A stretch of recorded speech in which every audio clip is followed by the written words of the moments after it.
After I finished up my internship for Hip Hop DX when I was in LA, I needed to find a way to make some money and make a living. So I thought about serving, but I had already been doing that for like 4 or so years in Madison, and I was, over it. And they have this unique opportunity to work as a background actor, so I explored that. And so today I'm going to take you through some of my experiences being a background actor in LA and the surrounding area. You basically follow the directions from the PAs, which are the production assistants. They're sort of like the lowest rung on the ladder on a set. And then sometimes you get some direction from the what's it called, the director's assistant or assistant director, um, and they'll tell you to do certain things. But you rarely ever get direct directions from the director themselves. That's really rare. And actually, I've heard you're supposed to get a union voucher. You get 3 union vouchers, then you can join SAG-AFTRA and pay $10,000 to join, and then you get paid more and you get benefits and stuff like that. But that's something I never got into. I was just working non-union, which is like I was working non-union, so really just for the pay and no benefits or anything. I was just on, like state benefits or whatever, because you kind of had to be doing this. It was minimum wage. There's no really other way to survive. Actually, a lot of people go on unemployment in the winter because the seasons for acting go up and down. So you kind of have to do what you need. Like I said, when I finished up my internship, uh, shortly after that, I went down to Central Casting, which is the largest casting company in LA area. They do most of the big movies, and I'm speaking from my experience, and I'm speaking from my experience. Keep this in mind from 2016 and 2017. So it's been a few years. Some of this stuff might be outdated, but my experiences are real, and I had a great time.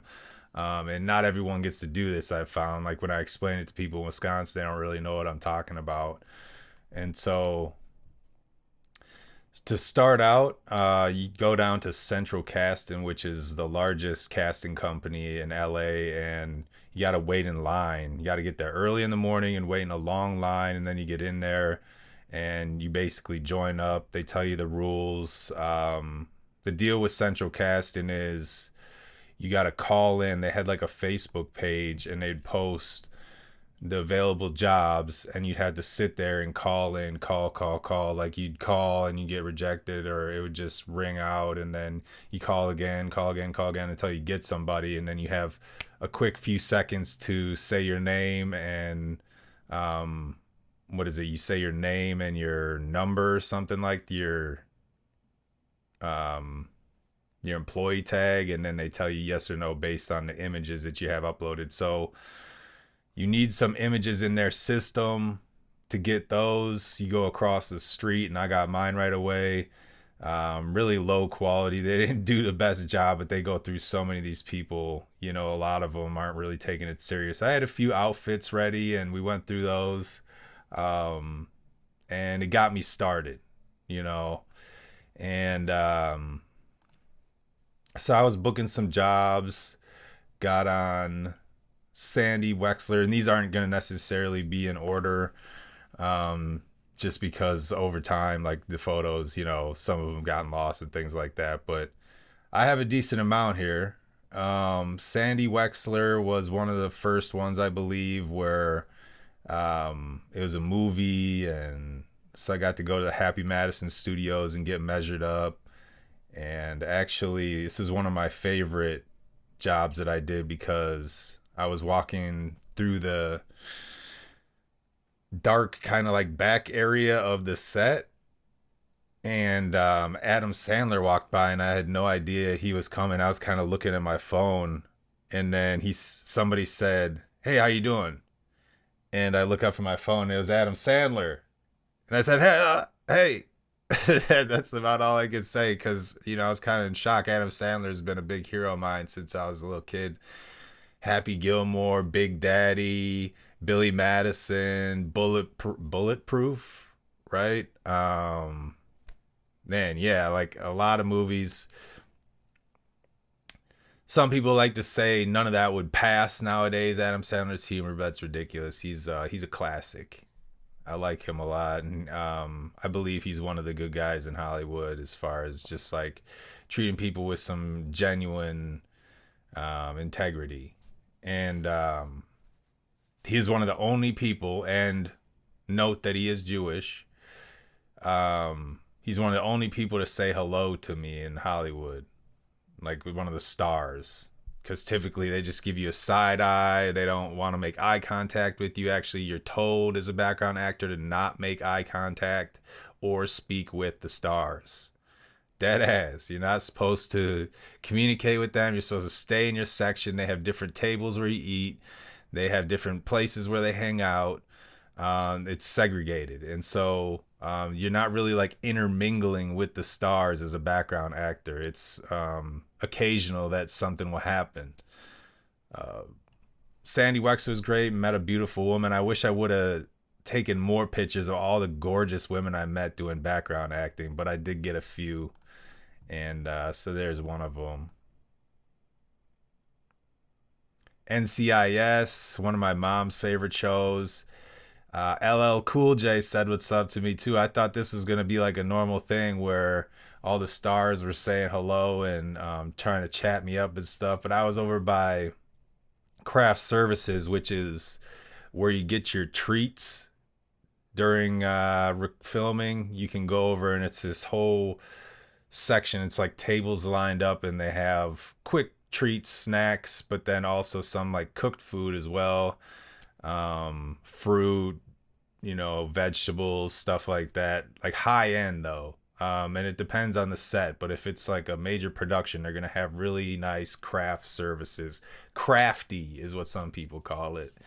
And I was over by there and getting some stuff, and this big guy comes over and says something. He said like something about, "Hey, how is this stuff?" or something like that. The food that I was getting. And I was like, "Oh, it's pretty good lineup here," something like that. So he just like asked me about the food. LL Cool J seemed like a decent guy too. It's again rare that something like that'll happen. And yeah, going back to Cali, like I do some LL Cool J songs. Really big hip hop fan, so it was crazy to run into him. And a show that I had watched some too with my mom. Actually, she wasn't really into the NCIS Los Angeles, but like the original NCIS, I think. But still, um, yeah, really enjoyed myself. The different outfits on this was for what's it called? Blacklist or what was it called? Code Black. It's a show with Luis Guzman.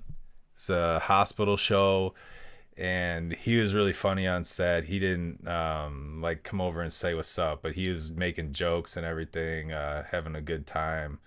And sometimes the stars are boring, but he was really entertaining to be around. They made me change outfits a lot of times. You see, I was like a cowboy. This was during a Halloween episode.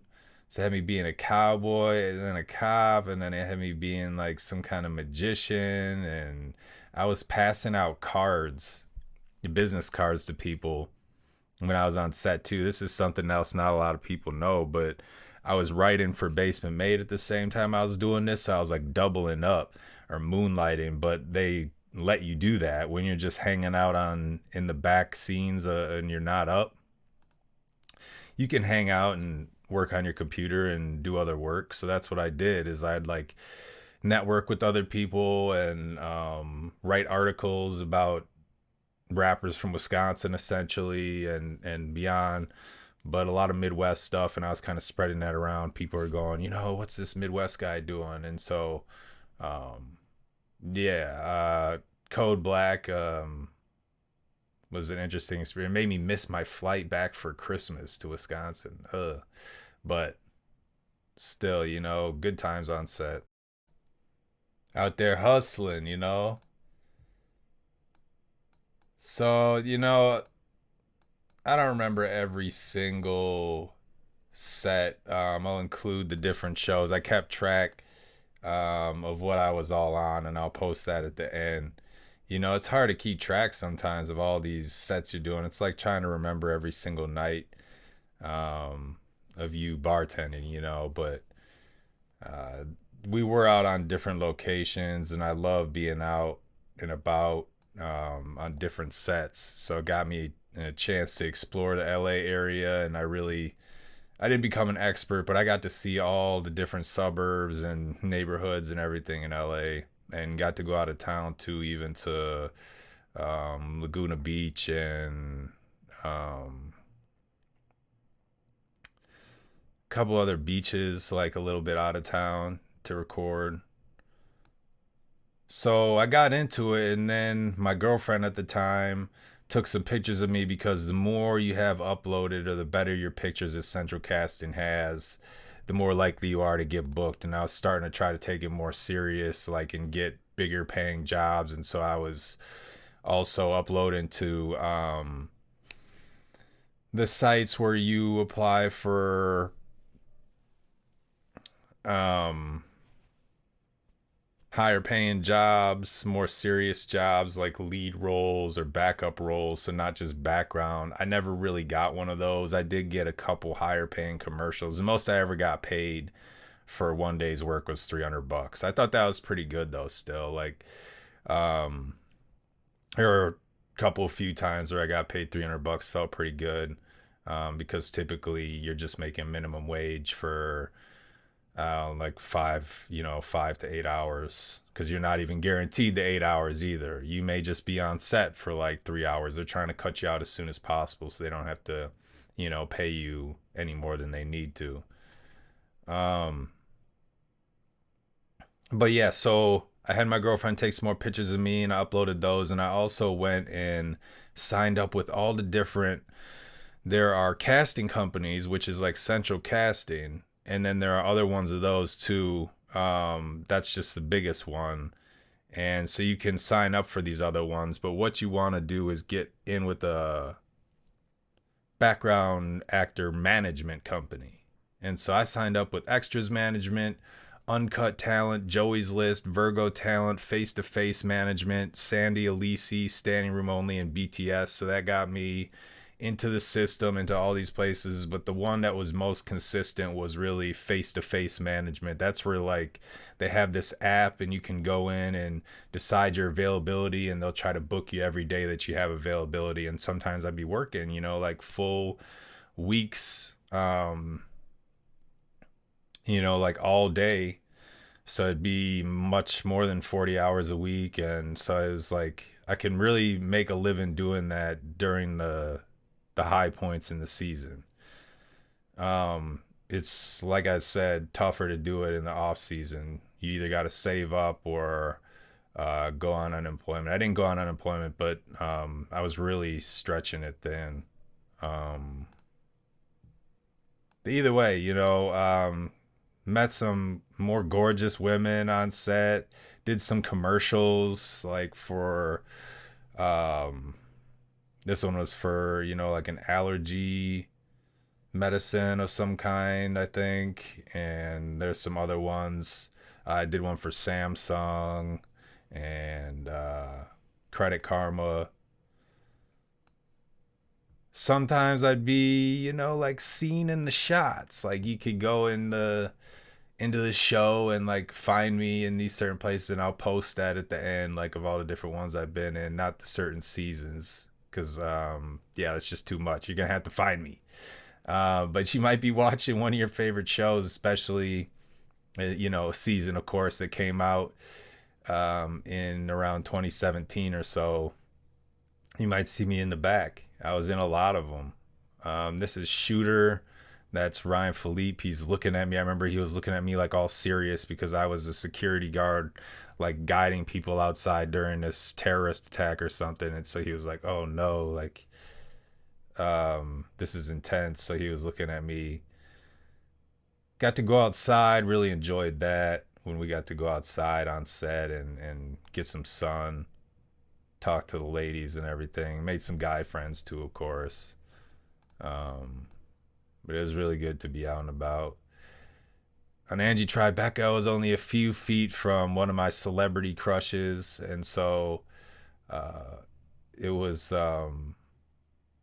it was pretty cool for to like experience that.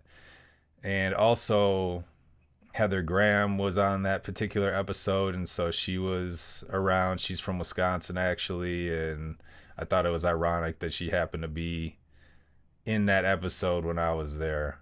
You come across people from Wisconsin occasionally out there. It's not very common.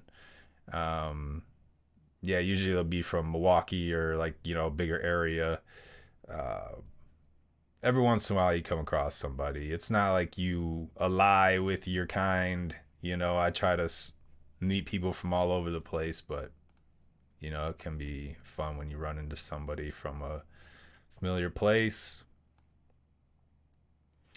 Yeah, just working. The most offensive thing that I had to do was put on this face paint to look like a native, and I was supposed to run out of this building on dear white people, like making screaming sounds and like doing this kind of thing on my mouth, like I'm not gonna even do it, but like shrieking like a native supposedly would in battle. And it was either that or they were gonna put on blackface, and there was no way I was gonna do blackface.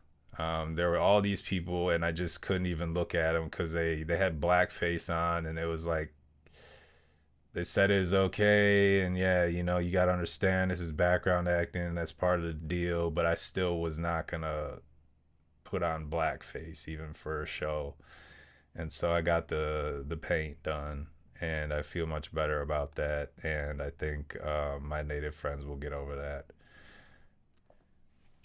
I also they put me in like a pimp's outfit with no blackface, which I'm okay with. You don't really have much choice. I mean, it's like you're the lowest of the low, so you kind of got to follow the directions, or they're gonna write you down in central casting as uncooperative or something, and then it's gonna be tough to get work. It's like if you have like one no call no show, you get banned for a month or two, and if you have two, you're done forever. I think is what it was with central casting. So it's really strict. You have to show up. You have to be there if you say you're going to. Um, I was also on Silicon Valley and some other random stuff. Like sometimes it'd be late at night. This one I remember I had to show up to this dark area in this church, at 9 p.m. And that's when we were filming. And you just had to like hope, hey, is this legit? You go in there and it's like some spooky thing with people wearing masks, and it looks like a cult of some kind. And it's not like a huge production, so there'll only be a few people here and there. Sometimes you really gotta you gotta be smart. You don't want to end up in a scam or anything like that. That never happened to me. I got paid for all the gigs that I did, and it was all legit. Um, to a certain degree, sometimes you think you should have got paid like the bump for doing certain things. Like if you have to change outfits a certain amount of times, you're supposed to get a bump in pay. If like standard things like overtime, yes, you do, for sure. But like things like if you change your outfit a certain amount of times, or you have to put on makeup, I think might be one of them. If you're in extreme heat, something like that. There's certain ones where you're supposed to get a pay bump. I was on Blackish too. That might have been one of my most famous appearances, because people back home were watching Blackish, and then all of a sudden I'm on screen doing this with this girl. Like we were about to do a purge and like blow a bunch of stuff up, and it had me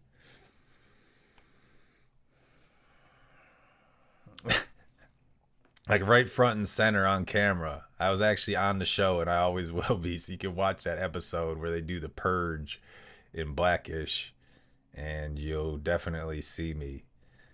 Love that one. Blackish was a lot of fun. Um, cruising around in these uh, passenger type Mercedes. That was really common. These big Mercedes vans, they'd be driving you around in those a lot. And you used to walk in these film sets, these studios, that like these back alleys and things, and navigating your way back to set and just looking up and seeing all the grandeur of all this stuff. Got my mom's sweater in on the Mick. That's another one where I was shown pretty prominently in the back. I was like doing a lot of stuff with my hands. I rewatched it and realized my hands were very active during this background performance. But Caitlin Olsen came up and talked to me. She's the one, the gorgeous and super talented Caitlin Olsen from Always Sunny, came up and specifically talked to me, and her eyes were like, whoa, her eyes were shockingly sparkling and blue and beautiful. Like, I see why the camera grabs those so well. She was really sweet, and she was saying hello, and we talked for a minute, and she said, yeah, we're doing this other scene over here, what do you think of this show and stuff like that. She was really fun. And so I got in this like poker scene. Tried out for a basketball part, didn't get it. Did a Burger King commercial where I was in an outfit, so you couldn't really tell it was me. This is possibly my most famous background actor appearance. Schitt's Creek. I was on the cover of the season 2 promotional poster, and so they were posting this everywhere online, but apparently this was also a billboard in Hollywood, which I didn't see. But the black lady on the far right, I was talking to her for a bit, and she told me that there was actually a billboard in Hollywood. So I was on a billboard in the background. It's like peak for a background actor for something like that to happen. Really, I guess peak would be you getting a line or getting paid a serious amount. But as far as like you appearing in like the show or whatever, yeah, that's up there. So that was fun. It was a long day on set, but it was good times. And yeah, The Meanest Man in Texas. That's where I got my experience with the fake cigarettes. Got to see how those work. They're yeah, they just taste like smoke, but there's no nicotine. Got on telenovela, which was um Ava Longoria's show for a bit, and I was the cameraman. That's what got me my union voucher. So I got one union voucher out of 3. You need 3 to join the union again, but I got one. So if I ever happen to get 2 more, I can join the union. Some people have asked me if I want to go back and do this. I don't know, man. Like, my career wasn't really progressing. It was like I was making minimum wage and having some fun doing it. And the food is really good. There's some photos of that later on. The food is excellent on most of these sets. So you get to eat. Even though I was really skinny, I wasn't really in a good mental space. But, you can survive doing this stuff. It's just I wasn't getting any professional opportunities really in music or journalism. And, I wasn't able to get an office job out there. I was applying for jobs there too and wasn't able to get anything. So it would have just been staying out there doing the background acting stuff or getting a job as a server, or, I didn't have a car either. So it would have been, you couldn't do Uber or anything like that. Sharing a room, sharing bunk beds with, other guys, living in slumlord-esque communal housing, or, somebody else's home. You get a bedroom in somebody's house. It's not very motivating. It's depressing and it's lonely when you're out there from across the country and you're doing minimum wage work. But anyway, yeah, I got on Big Bang Theory. That was one of the bigger sets, like more exciting and loud and kind of expansive sets that I went to. Just kept going with it, man. Met a gorgeous woman doing this like Kohl's health event.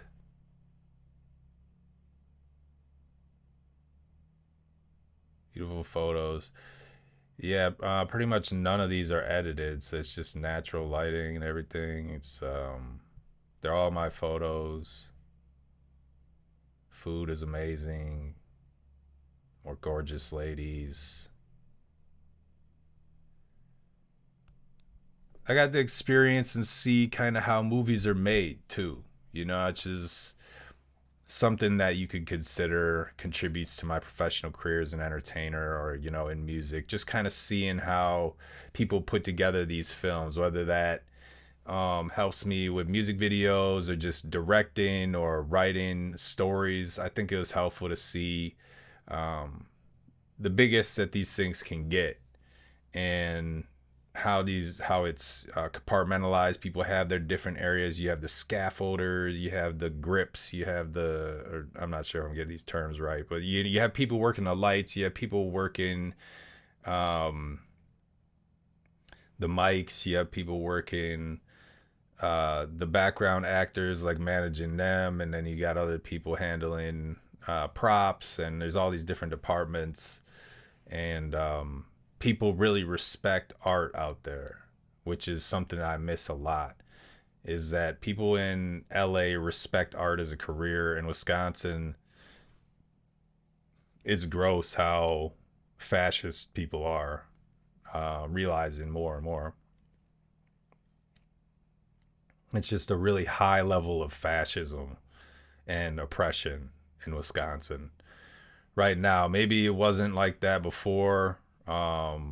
Like the Coastie privilege, I spoke to that in the past, and some things that has really made Wisconsin stand out historically as a really progressive state, but it just is not that now, and it hasn't been for some time. Obviously, I can't even get justice for the Teach Me How to Bucky stuff. So that's one of the biggest marketing events, phenomenons that UW Madison has ever had. I'm a fucking legend, and they won't even allow me my pay. So just pure fascism, slavery, take your pick. But out there, they at least respect generally art. I like to think that something like this wouldn't have happened out there, just because, I mean, stole they let Quincy steal my company's name through the state, so the state's involved. They let him steal all my song concepts and lyrics and my face and everything. The state let another person take my entire identity.